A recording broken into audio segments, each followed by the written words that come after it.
É uma coisa que eu trabalho há bastante tempo e eu queria fazer uma pergunta relacionada às opções. Existem. Os protestantes não são os únicos hoje a trabalharem com a educação clássica. Existem projetos católicos, existem projetos mais humanistas, estava até contando com o João.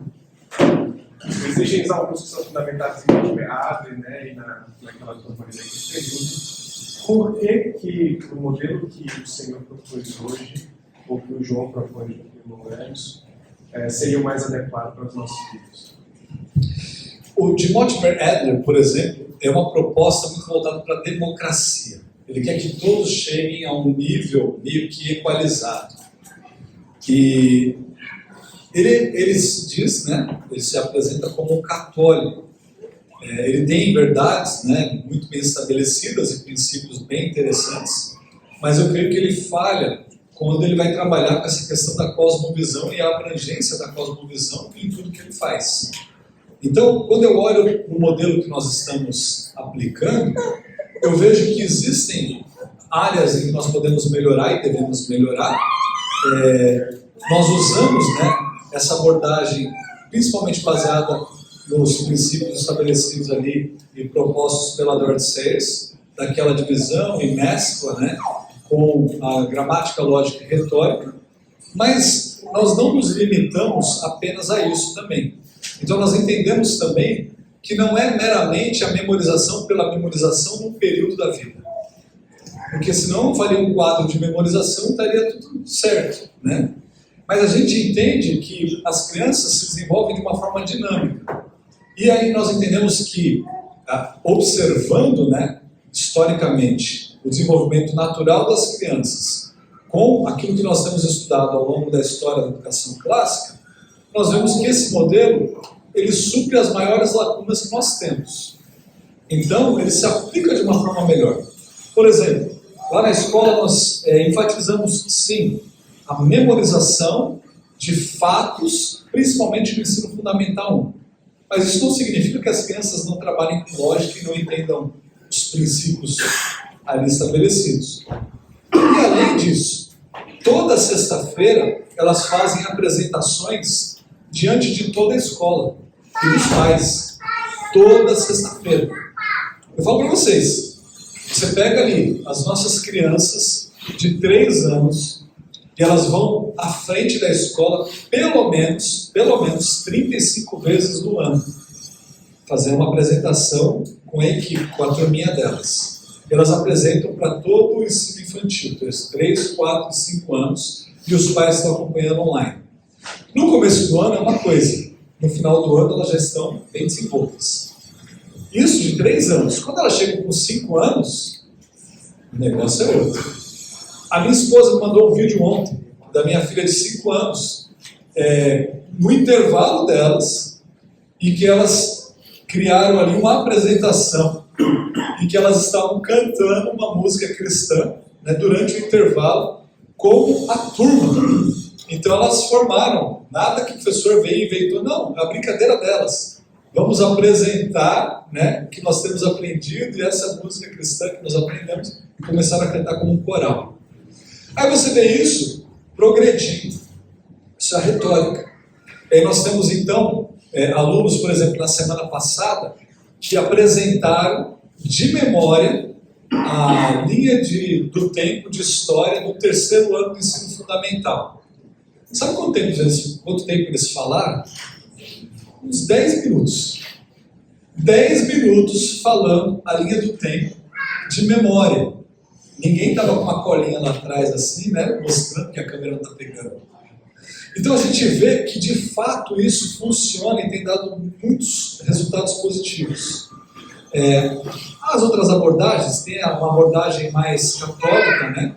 Obviamente vai ter uma cosmovisão católica por detrás, por isso nós descartaríamos. Você tem uma outra visão, que ele também é católico, mas ele não vai, talvez, trazer tanto essa questão católica no dia a dia, mas a do Rafael Falcon, né?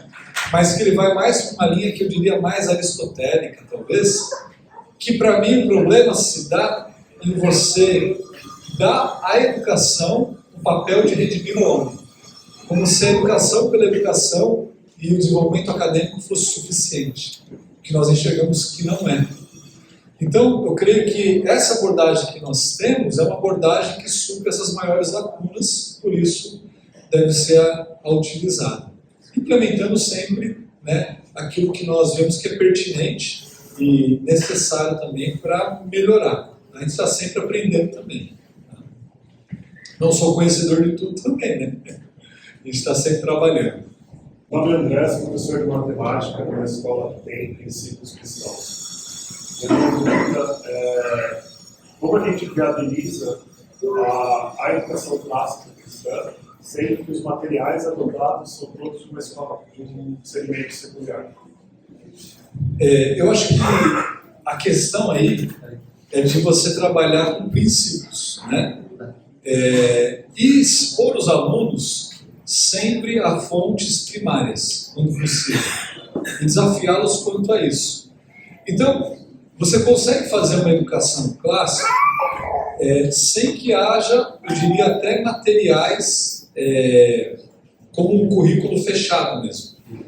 Então, aquele conceito de livros vivos, né, trabalha justamente com isso. Você consegue pegar qualquer livro daqui mesmo, ou qualquer outro, né, de literatura, né, de romance, e trabalhar conceitos até de matemática, né? Então, não há uma necessidade de você fechar o currículo e ficar preso nele. Até porque você, como mestre, é aquele que deve saber qual o propósito, onde você quer levar, e daí você vai buscar esses princípios que você quer expor, ensinar, e essas fontes primárias para instigar na criança também aquele senso de maravilhamento e poder ensinar. Então, eu diria que você vai trabalhar de uma forma muito mais... Ela é simples, mas ela dá muito mais trabalho, a princípio. O projeto, então. O projeto ele vai fazer parte, mas eu também não resumiria apenas em projetos, né? Se você tem já uma linha de raciocínio ali, um currículo que você deve seguir, eu buscaria em cima dele buscar essas fontes primárias, esses desafios reais que instigam a criança a realmente pensar em coisa que vai ser relevante para ela, né? A trazer a realidade para o dia a dia delas. Porque se você não fizer isso, a criança não vai prestar atenção. Se ela não prestar atenção, você não vai dar aula, né? Então, um finge que ensina e o outro finge que aprende. É o problema que a gente vai enfrentar sempre. E na matemática, que foi falado também, o Emerson mencionou várias coisas, eu acho que um ponto importante que a gente tem que ter em mente é o seguinte: nós temos a ideia de que a matemática é neutra, porque 2 mais 2 é 4, mas não funciona assim, porque em algumas linhas teológicas a verdade não é absoluta. E 2 mais 2 nem sempre significa 4. Né? Outra coisa é, toda a informação, todo fato é interpretado. Então, como você interpreta esses dados faz total diferença. Então, o ensino da matemática não deve simplesmente se voltar para a parte técnica, mas como observar isso, e essa observação te traz luz a outras coisas, né? Você vai ver a astronomia, você vai ver a música, né? Você vai ver a geometria, a aritmética em níveis diferentes. Como que a matemática e os números se comportam no tempo, no espaço, na junção de tudo, e como você, por exemplo, na astronomia observa tudo isso. Então, o problema é que nós temos essa falta de conhecimento, né? E aí nós não conseguimos fazer com que as crianças desejem aprender mais. Então, é um trabalho que precisa começar com a gente. E a gente, se desenvolvendo, vai levar isso para eles. E aí, quando espetar o professor, vai sair conteúdo e eles vão ficar maravilhados, eu quero saber mais. Quando você gosta da matemática, ou seja, de futebol, qualquer coisa, você respira aquilo, né?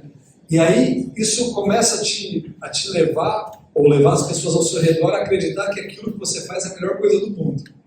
Pode ser a coisa mais chata do mundo para o outro, mas para você é a melhor coisa do mundo. É igual quando o cara está apaixonado, a esposa, a namorada dele é a mais bela do mundo, né? E aí para o outro não. mas ele consegue te convencer daquilo. E a gente precisa ter isso, em primeiro lugar, para fazer com que isso passe para os nossos alunos. Então, é beber dessas fontes e depois trazer dessas fontes para os alunos beberem também.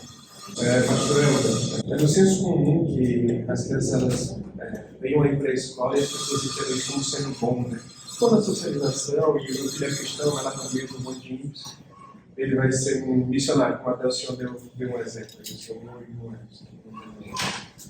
Na educação, como que, uma vez que ela é primariamente dos pais, né, principalmente dos pais, como é que funcionaria essa dinâmica da escola cristã e também com os pais? Por que eu pergunto isso? Porque tem gente aí do meio conservador que fala que se o filho passa 6 horas na escola, você deve passar 7 com ele. Se ele passa 8 longe de você tem que passar 9 com ele. A gente sabe que na prática isso é impossível, né? E tem um outro problema que é a autoridade, né? Você vai ter 2 autoridades aí, quando você tem que sabe isso. Como que funcionaria isso? Pensando também no do Wilson, na escola dele ali, no livro dele de educação clássica, ele fala bastante sobre o papel dos pais, né? Pais eventualmente até assumir papéis administrativos, de professores e quer inclusive a expulsão de alunos quando os pais eles não participam da escola. Isso acontece no senhor? Aqui não acontece porque é proibido, né? Lá nos Estados Unidos eles têm uma liberdade que nós não temos. Então assim, lá nos Estados Unidos você pode abrir uma escola e falar assim, eu só quero que corintianos entrem na escola. Aí uma escola é um presídio, peraí. Opa! Mexi aqui. Não, você fala assim, eu quero abrir uma escola que só São Paulino vai, deixa pra lá, vai. Só palmeirense aí, no chiqueiro, não vai dar certo isso aí. Não, você fala, eu quero uma escola específica, então você pode. No Brasil você não tem essa liberdade. Mas você pode fazer isso de outras maneiras. Então assim, algo que a gente promove lá na nossa escola. Eu promovi muito isso. Principalmente as mulheres vinham, né, e falavam, quero matricular meu filho aqui. E eu gosto muito disso que vocês estão propondo, né, e tal. E também não tenho recursos. Eu falava, olha, a gente vai ajudar no que for possível, mas faz uma pedagogia. Se forme num curso aí que você possa trabalhar. E adivinha só, elas começaram a fazer os cursos. Então eu tenho várias professoras que são pais de alunos. Então elas estão inseridas ali. Qual que é o benefício disso para a escola? Elas querem o melhor para a escola, porque os filhos estão ali. Então elas acompanham o desenvolvimento dos seus filhos, né? E também pais, tá? Não é só mães. Tem professores homens ali também. Qual que é o problema disso para a escola? Bolsa de estudo. Né? Porque aí essas famílias que entendem o que nós estamos promovendo, elas não querem ter 2 filhos, elas querem ter 4, 5. Só que aí a escola, por lei, ela garante 2 bolsas. Né? Depois aí o pai tem que pagar, a escola tem que fazer algum acordo, tentar ajudar. Mas ela vai receber um salário e ela não vai pagar mensalidade. Então, na verdade, ela está recebendo pouco. Né? Então esse é um lado. O outro lado que a gente precisa entender é que aquilo que nós queremos promover na escola cristã é o conceito de homoparentes, né? Homoparentes, que é você ser uma extensão da família. Então ser como o pai e a mãe para a criança, não substituindo. Então não é terceirizar e substituir, mas é promover aquilo que é promovido na casa, na escola.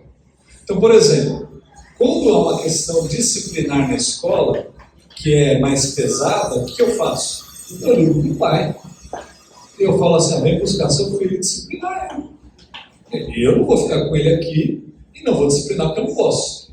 E não adianta nada, eu vou falar o quê? Você ganhou uma advertência. Tudo bem, eu preciso registrar isso, até por questões legais, mas assim, você que disciplina o seu filho.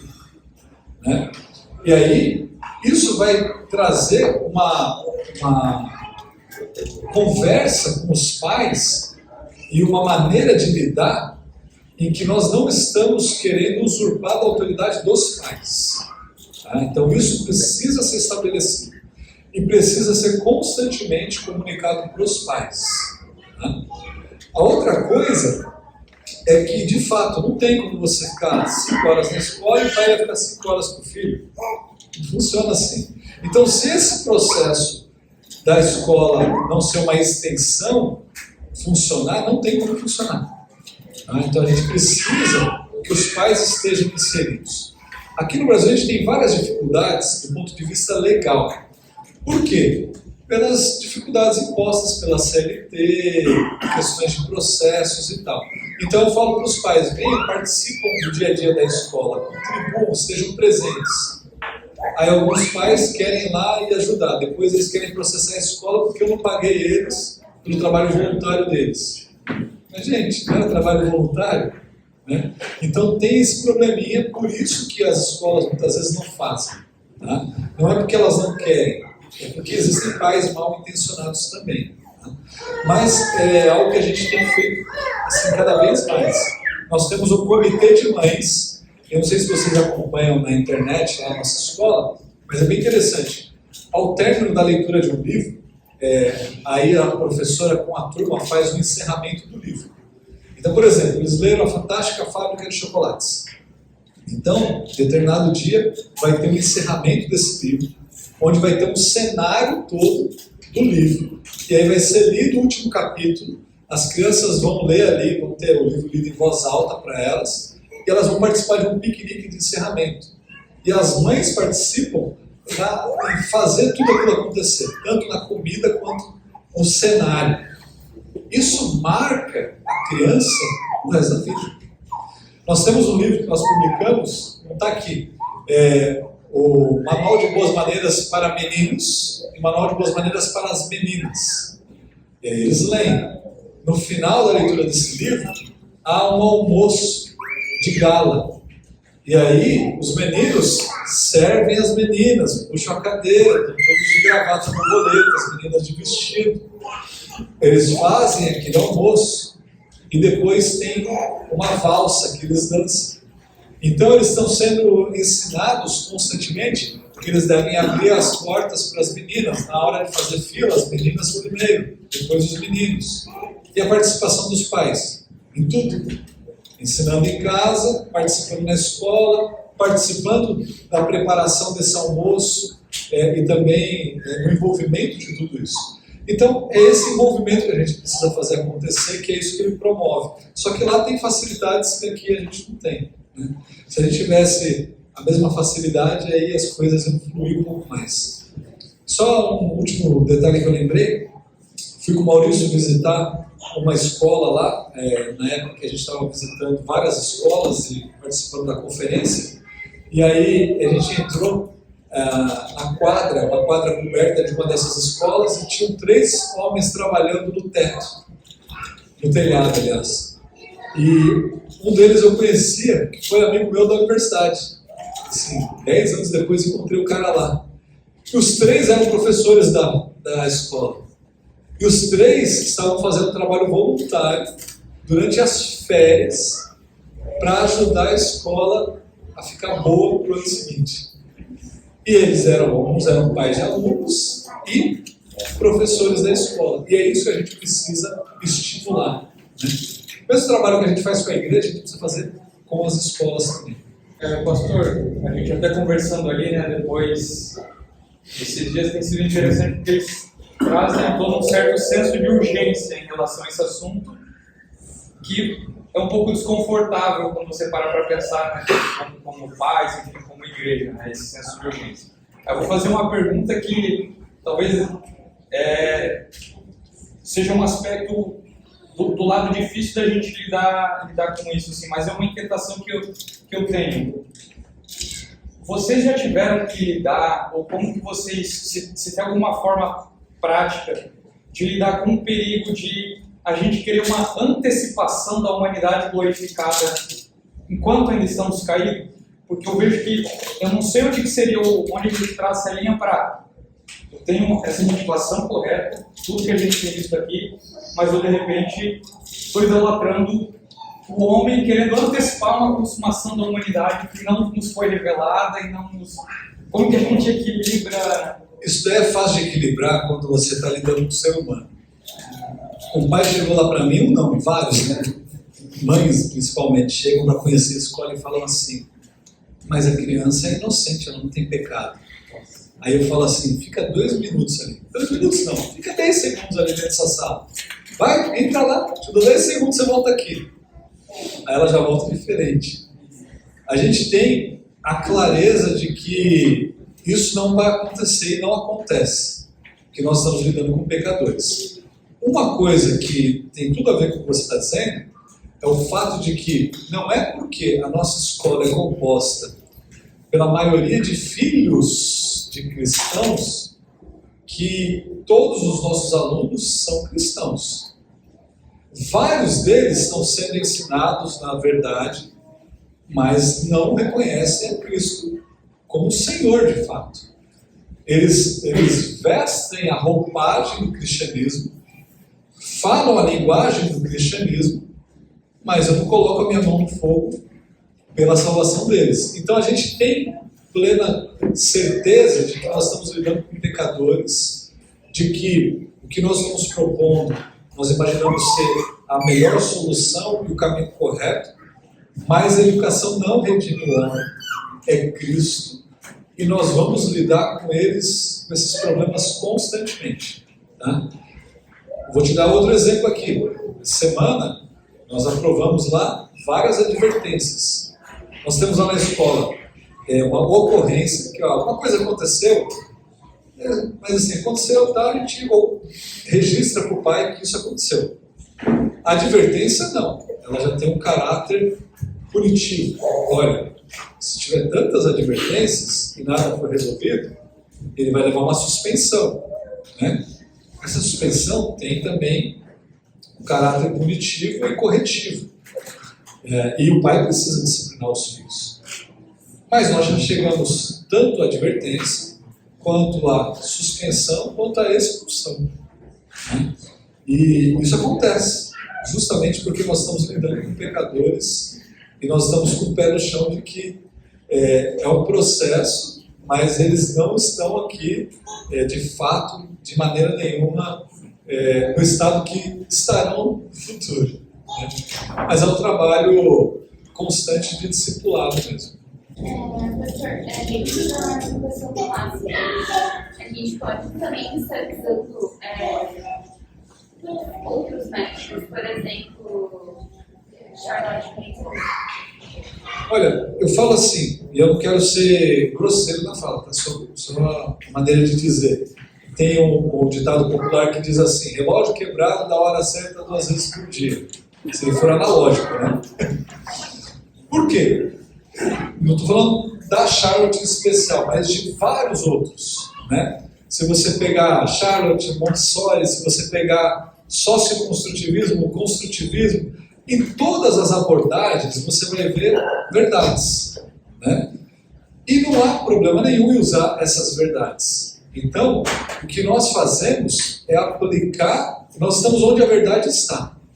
Então, se isso é verdadeiro, nós podemos utilizar isso de uma maneira prática no nosso dia a dia. Então, colocando de uma outra maneira, nós não usamos a educação clássica e nós não deixamos a tecnologia, por exemplo, de lado, como eu disse ontem, simplesmente porque é algo novo. Eu só uso coisas antigas, não é isso.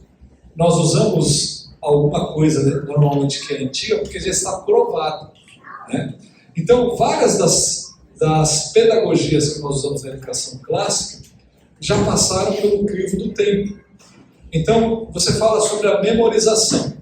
O que foi batido, né, constantemente, continua sendo, está mais do que provado de que é algo que funciona e que é necessário, na verdade. Porque assim, o conteúdo memorizado, sem a memorização, não há criação de sinapse cerebral.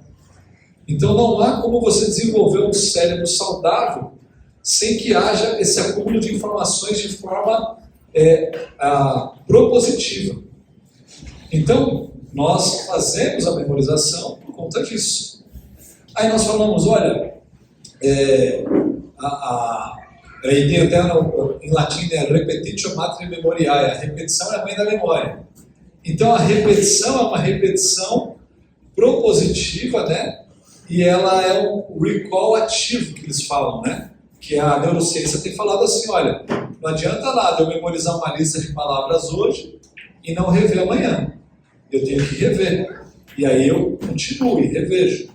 Eu falo isso de conhecimento de causa.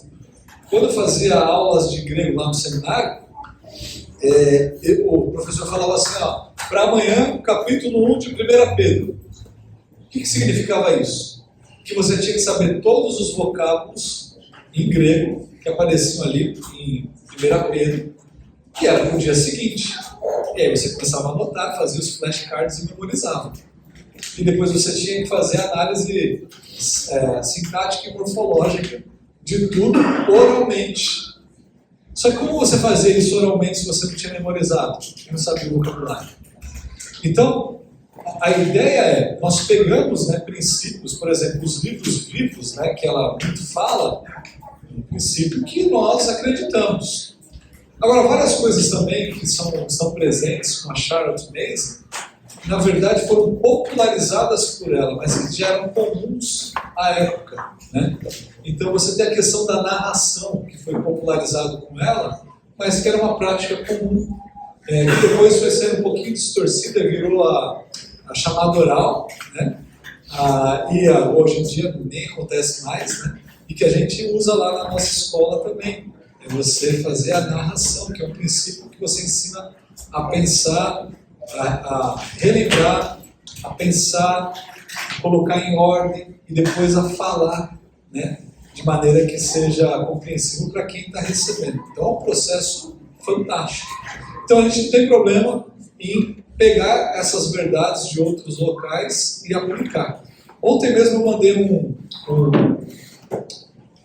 link do Instagram de uma escola, que é uma escola cristã clássica, que está começando, que trabalha com ensino fundamental 1, se eu não me engano, anos iniciais. E eu mandei para o meu sócio lá, para o Maurício, e falei para ele assim, Maurício, olha, a gente podia fazer isso lá na escola, trabalhando com common arts, artes comuns. Sabe o que era? Era um pai ensinando a criança a trocar um botijão de gás. Isso não serve para a escola. É claro que serve.